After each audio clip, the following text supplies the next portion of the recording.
یار جو شخص نابینا ہے اسے کیا پتا کہ یہ پھولوں کی بہاریں کیا ہوتی ہیں؟ جو پیدائشی نابینا ہے اسے کیا پتا ہے کہ آسمان پر بزم کواکب کے رنگ کیا ہیں؟ اسے تتلی کے پروں میں قدرت کی صنائی کا کیا اندازہ ہو سکتا ہے؟ اسے مور کے پروں میں رنگوں کی مینا کاری کا کیا اندازہ ہو سکتا ہے؟ اسے پھوٹتے جھرنوں، بہتی ندیوں اور کوسے قضا کی رنگینی اور دھنک کی شوخیوں کا لطف کیسے نصیب ہو سکتا ہے؟ اس کو کیا پتا حسن کیا ہوتا ہے؟ اس کو کیا پتا جمال کیا ہوتا ہے؟ اسی طرح جس کے دل کی آنکھ اندھی ہے اسے کیا پتا ہے کہ جمال خدا کیا ہوتا ہے؟ اسے کیا پتا ہے کہ سجدے کی لذت کیا ہوتی ہے؟ اسے کیا پتا ہے رکوع اور قیام کا مزہ کیا ہوتا ہے؟ اسے کیا پتا ہے کہ روزے کا سرور کیا ہوتا ہے؟ تو اگر ہم اپنے دل کے میل اتاریں گے تو دل کی آنکھیں کھلیں گی، تو پھر زندگی کا لطف آنا شروع ہوگا، پھر پتہ چلے گا اسلام کیا ہے، پھر پتہ چلے گا دین کیا ہے۔ اللہ اکبر۔ اسی لیے قرآن نے کہا من کان فی ہذہ اعمی فہو فی الآخرۃ اعمی واضل سبیلا۔ جو دنیا میں اندھا رہا کل قیامت کے دن بھی نابینا اٹھایا جائے گا۔ اس سے ان آنکھوں کی بے نوری مراد نہیں ہے، دل کی بے نوری مراد ہے۔ اقبال نے کہا تھا دل بینا بھی کر طلب خدا سے، کہ آنکھ کا نور دل کا نور نہیں، آنکھ کا نور اور ہے، دل کا نور اور ہے۔ تو جس طرح آنکھ بے نور ہو جائے، آنکھ پر دھند، جالا، ککرے اور سفید اور کالا موتیا اتر آئے، تو ہم سب کچھ بیچ کر کے بھی آنکھوں کا نور خریدنے کی کوشش کرتے ہیں۔ تو یار کبھی اجڑے ہوئے دل کا بھی تو علاج کرواؤ۔ علاج تمہارے گھر میں پڑا ہے۔ راتوں کی تنہائیوں میں اٹھ کے قرآن پڑھو اور ساتھ رویا کرو، دیکھنا دل کے میل اترنا شروع ہو جائیں گے، اور دل کے پردے سے وہ غلاستیں جب اتریں گی تو پھر پتہ چلے گا کہ دل جمال یار کیسے دیکھتا ہے، دل کی دنیا کیا ہے۔ وچے ہی بھیڑے وچے ہی جھیڑے وچے ہی ونج مہانے ہو، 14 طبق دلے دے اندر تمبو وانگو تانے ہو۔ پھر پتہ چلے گا یہ دل دنیا کیا ہے، پھر اس کی تڑپ، اس کی بے چینی، اس کا اضطراب زندگی کا حاصل بن جائے گا۔ پھر زندگی کی بے چینی اور دل کی بے چینی اور دل کا محبوب کی یاد میں تڑپنا تمہیں سرور دے گا۔ پھر تم ایک ایک عضو میں دل مانگو گے۔ وہ مزہ دیا تڑپ نے میری آرزو ہے یا رب، وہ مزہ دیا تڑپ نے میری آرزو ہے یا رب، میرے دونوں پہلوؤں میں دل بے قرار ہوتا۔ پھر سمجھ آئے گی کہ یہ دل کتنی قیمتی شے ہے۔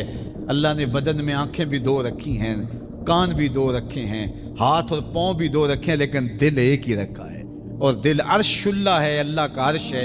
پھر پتہ چلے گا۔ تو آئیے دل سے زنگ اتاریں، میل اتاریں، دل مصفا ہو، دل خوبصورت بن جائے، پھر دل کی کشکول پھیلا کے پھر عرض کریں ہر تمنا دل سے رخصت ہو گئی، اب تو آجا، اب تو خلوت ہو گئی۔ لیکن یہ میل کچیل سے ہٹا ہوا ہوگا تو گندی جگہوں پہ محبوب تو نہیں آتی۔ تو حسد، حقد، کینے، بغض، نفرتیں یہ ہم پالے رکھتے ہیں۔ اپنی زندگی کو ہم نے خود بوجھل بنایا ہوا ہے۔ میاں حسد کرنے سے محسود کا کیا ہوگا؟ ہم اپنے آپ کو تلخی میں مبتلا کیے ہوئے ہیں۔ بغض رکھنے سے مبغوض کا کیا ہوگا؟ ہم اپنے آپ کو بوجھ میں مبتلا کیے ہوئے۔ تو اپنے دل سے یہ سارے بوجھ اتار کر کے جب دل کو مصفا اور مزکا کریں گے تو پھر دیکھیے کہ دل کے آئینے میں کیسے جمال یار دکھائی دیتا ہے۔ تو اس دل کی اصلاح ہوگی کثرت کے ساتھ قرآن مجید کی تلاوت کرنے سے۔ تو راتوں کی تنہائیوں میں اٹھ کے قرآن پڑھو، دیکھنا کہ کیسے دل کے زنگ اترتے ہیں۔ بعض لوگ بڑی عجیب خبر سناتے ہیں، میاں تمہیں کیسے پتا؟ وہ کہتا ہے میں رات اچانک نیند نہیں آ رہی تھی تو ایک چینل کھولا تو اس میں یہ خبر چل رہی تھی۔ تو میں نے کہا تجھے نیند نہیں آ رہی تھی، تو نے چینل کھولا، کاش تو قرآن کھول کے بیٹھ جاتا، تجھے وہ دکھائی دیتا کہ تیرا اندر تیرا باہر روشن ہو جاتا۔ تو راتوں کی تنہائیوں میں اٹھ کے قرآن مجید پڑھنے کا مزاج پیدا کریں، اپنی صبح کا آغاز قرآن مجید کی تلاوت سے کریں، اپنے دن کو سمیٹیں، سونے کی تیاری کریں، سورہ ملک سے اپنے معاملات کو سمیٹیں۔ یہ چند دن کر کے دیکھ لیں۔ اور اگر آپ کو معاشی مسائل ہیں، مشکلات ہیں، تو سورہ واقعہ اس کے لیے اکسیر ہے۔ صرف 3 رکوع ہیں، اتنی اکسیر کہ جس کی زندگی میں سورہ واقعہ آ گئی وہ مشکلات میں مبتلا نہیں ہوتا، اللہ اس کے لیے رزق کے دروازے کھول دے۔ حضور نے ارشاد فرمایا لکل شیء ثقالہ وثقالۃ القلوب ذکر اللہ، ہر شے کا زنگ کسی نہ کسی شے سے اترتا ہے۔ دل بھی زنگ آلود ہو جاتے ہیں، تو جب دل زنگ آلود ہو جائیں تو یہ اللہ تعالیٰ کے ذکر سے اترتے ہیں۔ ایک روایت میں آتا ہے دلوں کے زنگ تلاوت کلام مجید سے اترتے ہیں، اور وہ بھی اللہ تعالیٰ کا ذکر ہے، اور اس کا ذکر مختلف طریقوں سے کیا جائے اور اس کا نام مختلف انداز سے لیا جائے، یہ ساری وہ چیزیں ہیں جو دل کی میل کچیل، دل کی غلاستیں، دل کی گندگیاں اتار دیتی ہیں اور دل مصفہ اور شفاف ہو جاتا ہے۔ حضرات صوفیہ تو کہتے ہیں جب کوئی بندہ ایک مرتبہ کہتا ہے اللہ، تو اللہ تعالیٰ اس کی طرف 70 مرتبہ نظر رحمت سے دیکھتا ہے، اور جب اللہ تعالیٰ کسی بندے کی طرف نظر رحمت سے دیکھتا ہے اس کے 70 گناہ جل کے راکھ ہو جاتے ہیں۔ تو اس لیے جب کوئی بار بار اللہ اللہ پکار رہا ہوتا ہے تو اللہ تعالیٰ کی رحمتوں کے سائے میں آ جاتا ہے، اور جب ذکر کر رہے ہوں تو اس وقت مکمل یکسوئی کے ساتھ اس کی طرف متوجہ ہونا چاہیے، جس کو پکار رہے ہیں اس کی طرف یکسوئی کے ساتھ توجہ ہو، اور وہی ذکر حقیقی ذکر ہے۔ حضرت شیخ فرید الدین عطار علیہ رحمہ فرماتے ہیں ہر عضو بدن کا الگ ذکر ہے، زبان کا الگ ذکر ہے، آنکھوں کا الگ ذکر ہے، کانوں کا الگ ذکر ہے، ہاتھوں کا، پاؤں کا، دیگر اعضائے بدنیاں کا الگ الگ ذکر ہے۔ اللہ کی نشانیوں کو دیکھنا یہ آنکھ کا ذکر ہے، استماع قول حق یہ کان کا ذکر ہے، قرآن مجید کی تلاوت کرنا، اس کا نام لینا یہ زبان کا ذکر ہے، دکھیوں کی مدد کرنا یہ ہاتھ کا ذکر ہے، نیک مجالس کی طرف چل کے جانا، مسجد کی طرف سفر کرنا یہ پاؤں کا ذکر ہے۔ تو مختلف اعضائے بدنیاں کا مختلف ذکر ہے، اور ہر وقت جو ہے وہ ذکر کے اندر انسان لگا رہے اور رب کی یاد کے سائے میں اپنی زندگی گزارے۔ یہ اس کی روح کی غذا ہے جو اسے وہاں پہنچتی ہے، پھر اس کی روح مرتی نہیں ہے، اس کی روح جو ہے وہ شاد اور آباد رہتی ہے، بیمار نہیں پڑتی، روح کے اوپر زنگ نہیں چڑھتا، وہ پاکیزہ اور مطہر رہتی ہے۔ تو مجھے اور آپ کو اپنی روح کا سامان کرنا چاہیے اور اللہ کا ذکر پوری یکسوئی کے ساتھ، پوری توجہ کے ساتھ، پورے انہماک کے ساتھ۔ ہمارے صوفیاء نقشبندیہ تو کہتے ہیں جب سالک کہے اللہ، تو جب یہ بندہ پکار رہا ہوتا ہے رب کو، تو رب بندے کی پکار کو سن رہا ہوتا ہے۔ یہاں ایک سوال بھی کیا جاتا ہے، کچھ لوگ ذکر مجرد پر یہ بات کرتے ہیں کہ جب آپ کہتے ہیں اللہ تو اس کے بعد کچھ نہیں کہتے، پھر کہتے ہیں اللہ، پھر کہتے ہیں اللہ۔ تو جب کسی کو پکارا جائے تو پھر اس کو غرض بھی بتائی جاتی ہے نا، آپ مجھے آواز دیں میرا نام لے کے تو میں متوجہ ہو جاؤں گا آپ کی طرف، تو پھر آپ مجھے کچھ کہیں گے نا کہ جناب ہم آپ کے پاس آئے ہیں ٹائم لینے کے لیے یا کوئی اور غرض کے لیے، کسی اور مقصد کے لیے، تو وہ آپ غرض بتائیں گے مجھے۔ تو اگر آپ مجھے آواز دیں، مجھے رضا ثاقب کہہ کے پکاریں اور میں آپ کی طرف توجہ پذیر ہو جاؤں، آپ پھر دوبارہ کہیں رضا ثاقب، تو میں پھر کہوں گا جی، آپ پھر کہیں، تو 2-3 بار کے بعد میں اکتا جاؤں گا کہ میاں بات بھی آگے کرو، مجھے پکار رہے ہو بار بار تو بتاؤ کیا کہنا ہے۔ تو کچھ لوگ اس پہ قیاس کر کے وہ کہتے ہیں جب پکارا جاتا ہے اللہ تو اس کے بعد تم اپنی غرض ہی بیان نہیں کرتے، پھر کہتے ہو اللہ، پھر کہتے ہو اللہ، تو کچھ کہو بھی نا۔ تو ہم اس کا جواب یہ دیتے ہیں کہ میں اس لیے پوچھتا ہوں کہ میاں کس لیے مجھے آواز دی ہے مجھے پتہ نہیں، اس لیے میں پوچھتا ہوں۔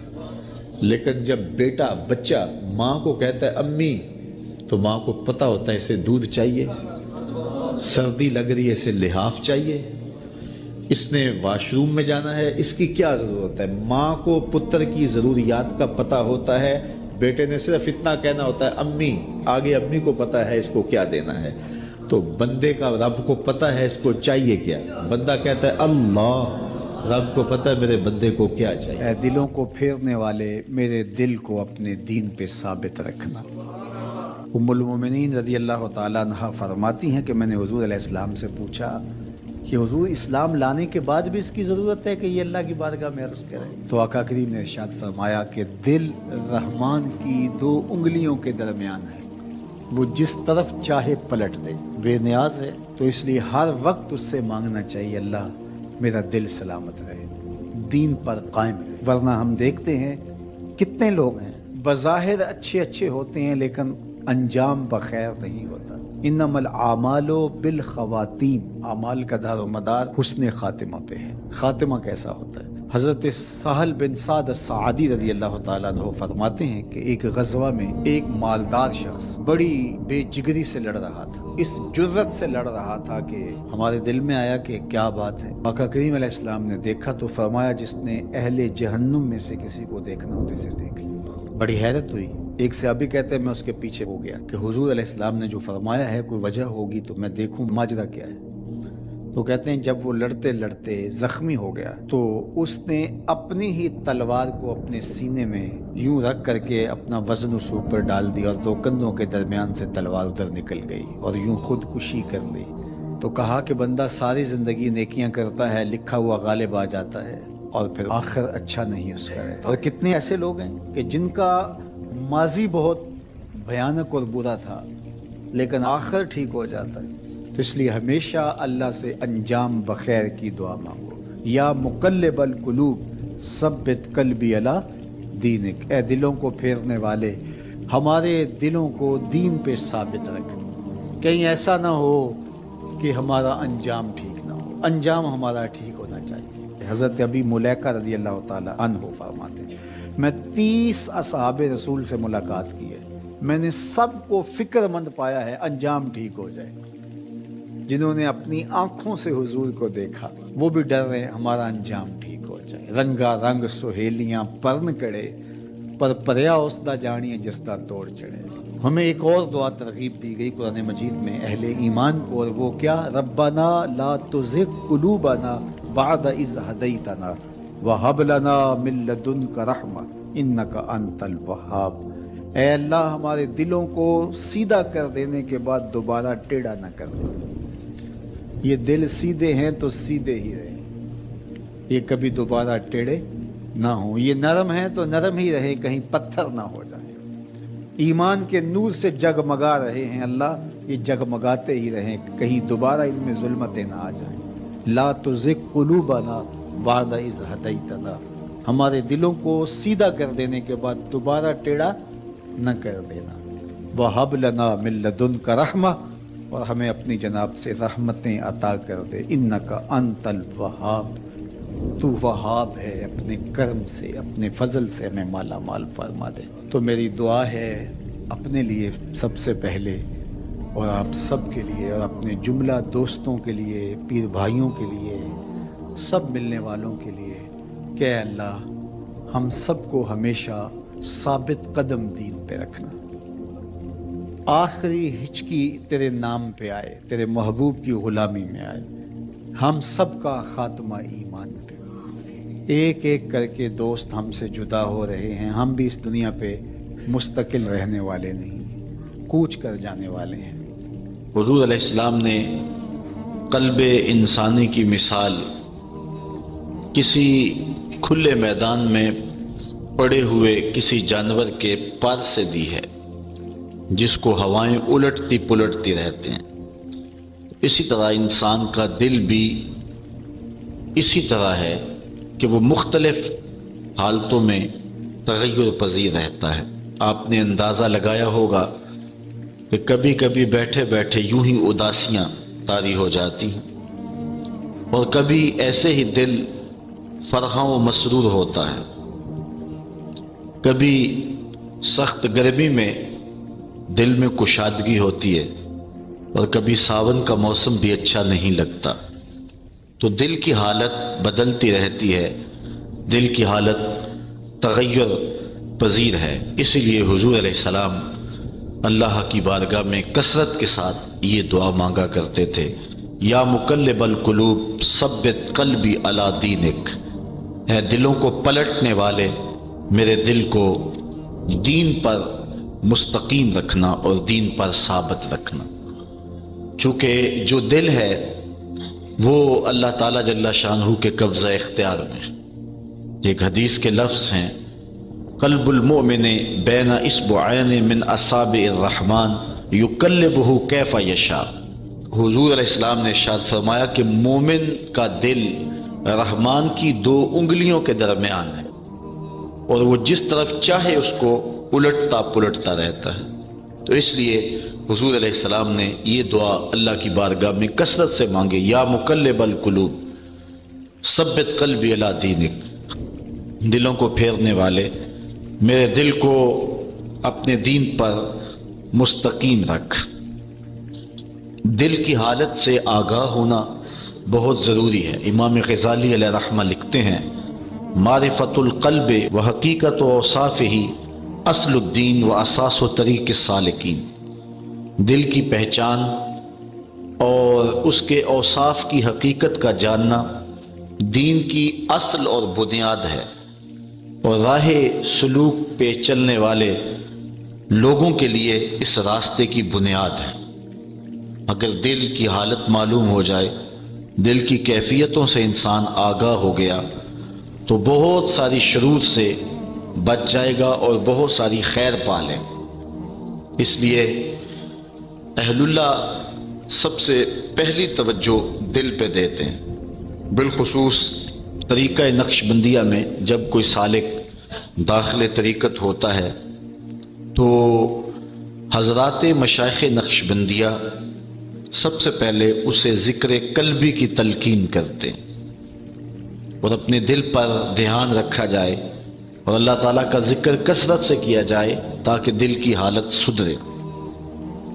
حضور علیہ السلام نبی رحمت شفیع معظم صلی اللہ علیہ وسلم کا ایک فرمان سنیے، الا ان فی الجسد لمضغہ اذا صلحت صلح الجسد کلہ واذا فسدت فسد الجسد کلہ الا وہی القلب۔ فرمایا انسان کے جسم میں گوشت کا ایک ٹکڑا ہے، جب وہ صحیح ہو جائے تو پورا جسم صحیح ہو جاتا ہے، اور جب وہ خراب ہو جائے تو پورا جسم خراب ہو جاتا ہے۔ پھر فرمایا سنو، گوشت کے اس ٹکڑے کا نام دل ہے۔ دل کی اصلاح پہ پورے بدن کی اصلاح موقوف ہے، اور دل کی خرابی پورے بدن کی خرابی کا باعث ہے۔ جس طرح قلب صنوبری انسان کا یہ دل جو کہ اطباء حکماء کا موضوع ہے، اگر یہ دل خراب ہو جائے تو سارے بدن پر اثرات مرتب ہوتے ہیں، اسی طرح قلب حقیقی اگر خراب ہو جائے تو انسان کے سارے اعمال پر اور احوال پر اثر انداز ہوتا ہے، اور اگر وہ صحت پا جائے تو سارے احوال اور اعمال پر اس کے فوائد مرتب ہوتے ہیں، کیونکہ انسان اپنے دل کے تابع ہے۔ موسم اچھا تھا، ساون کی جھڑی لگی تھی، کسی نے کہا آؤ نا ذرا باہر نکلیں اور موسم اور رت کا لطف اٹھائیں۔ اس نے کہا میرا جی نہیں چاہ رہا۔ جب جی نہیں چاہتا تو انسان کی ٹانگیں حرکت نہیں کرتی۔ بھوک لگی تھی اور اچھا اور خوبصورت کھانا تھا، کسی نے کہا دو لقمے لیں، اس نے کہا جی میرا جی نہیں چاہ رہا۔ جی نہیں چاہے گا تو ہاتھ حرکت میں نہیں آئیں گے۔ منظر بڑا خوبصورت تھا، دھنک کی شوخیاں تھی اور قوس قزح کے رنگ نکھرے ہوئے تھے، اور افق پر ایک عجیب تازگی تھی۔ کسی نے کہا ذرا اٹھے نا، ذرا چھت پہ آئیں اور میرے ساتھ اس منظر کو دیکھیں، تو وہ کہتا ہے میرا جی نہیں چاہتا۔ جی نہیں چاہے گا تو آنکھ جنبش نہیں کرے گی، جی نہیں چاہے گا تو ٹانگیں حرکت نہیں کریں گے، جی نہیں چاہے گا تو ہاتھ جنبش نہیں کریں گے۔ الفاظ کا ذخیرہ تھا، لوگ سننے کے لیے آمادہ تھے، علم کا خزانہ سینے میں تھا، لیکن بندہ کہتا ہے آج میرا بولنے کو جی نہیں چاہتا۔ تو جب انسان کا جی نہیں چاہے گا، دل نہیں چاہے گا، تو زبان حرکت میں نہیں کرے گی۔ تو انسان کے دل کے تابع انسان کے اعضاء ہیں، جو دل چاہے گا وہی اعضاء کریں گے۔ دل چاہے تو برستی بارش میں آگے ہیں کہ نہیں؟ دل نے چاہا اور دل آپ کو کھینچ کے لے آیا۔ یہ تو کوچہ محبوب میں سر کے بل بھی لے جاتا ہے۔ جب دل چاہے تو پھر انسان جلتی ہوئی آگ کے شعلوں میں بھی ہنس کے باتیں کرتا ہے۔ تو جب دل چاہے تو پھر یار کے کوچے میں ملامتیں سہنا بھی دشوار نہیں ہوتا۔ تو یہ سب کچھ دل کی کہانی ہے نا۔ اور اگر دل نہ چاہے تو سجی ہوئی سیج کو لیٹنے پہ بھی جی نہیں چاہتا ہے۔ دل نہ چاہے تو نغمے بھی لطف نہیں دیتے ہیں۔ دل نہ چاہے تو موسموں اور رنگوں اور جو ہے وہ حالات کی خوبصورتیاں بھی انسان کو راغب نہیں کرتی ہیں۔ تو سب کچھ انسان کے دل پہ موقوف ہے۔ اسی لیے علامہ اقبال نے جس شخص کو اپنا مرشد مانا ہے جس کو مولانا روم کہتے ہیں، اور اقبال نے جس کو مرشد مان لیا ایسے ہی تو نہیں مان لیا. ہمارے جیسے وہ لوگ تو نہیں تھے کہ آج لوگ بعد میں مسئلہ پوچھتے پھرتے ہیں کہ میری بیعت بھی ہوئی ہے کہ نہیں ہوئی. ہوا کیا جی، مجھے کسی نے دھکا دے دیا تھا تو میں بیعت ہو گیا تھا. آج تو جو ہے وہ معاملے ایسے الٹ ہو گئے ہیں. یہ تو دل کا سودا ہے، اور دل اس کو دیں گے جو دل بر ہو، اور جو دل بر ہی نہ ہو اس کو دل دینے کا فائدہ کیا. تو اقبال نے خوب چھانا اور خوب کھنگالا